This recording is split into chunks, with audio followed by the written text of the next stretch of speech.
కళాత్మక తల్లి ముద్దు బిడ్డ సాక్షాత్తు ఆ సరస్వతీ కటాక్షం ఉన్న చోట తెలుగువారి భాష గౌరవాన్ని నిలుపు నీడ.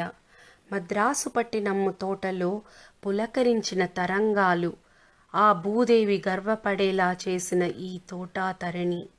మీ కళాఖండాలను చూస్తుంటే గోదావరి వలె పొంగే ఈ సంతోషం గోరింతలై పూచే నా ఆనందం. ఒక్కొక్క చిత్రం హరివిల్లై ఆకాశం పులకరిస్తున్నప్పుడు రెక్కలు విడిచి ఆడే ఆ నెమలిలా ఆరముగా ఆనందముగా అపురూపముగా కంటికి మెరుపై మరిపిస్తున్నాయి. సిరిమువ్వల శబ్దాలు పలకరిస్తుంటే ఒక్కొక్క గణేశమూర్తిలోనూ జీవకళ తాండవమాడుతుంది. తన కళతో ఈ ప్రపంచాన్ని చిత్రీకరించిన మహనీయులు. ఒక్కొక్క శ్వాసలో కళామ తల్లికి స్వీకారం చుట్టిన అర్పణాలు.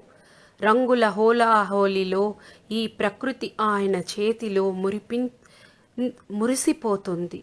మెరిసే తారలు, ఉరకలు తీసే నదులు, భూకంపాలు ప్రతిదీ ఆయన కళాస్ఫూర్తికి ప్రేరణలు.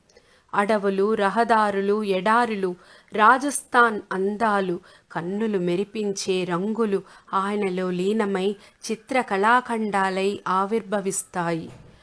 కళా స్వరూపిణి సాక్షాత్కారిణి అయిన కొలిచే మూగాంబికాదేవి బింబాలుగా ప్రతిధ్వనిస్తాయి.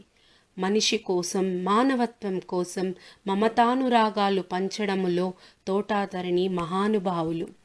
మంచితనం, మహనీయత్వంతో పాటు అందరూ చల్లగా ఉండాలని దీవించే మహాకళాకారునికి ఈ శిష్యురాలి కోటానుకోటి అభివందనాలు.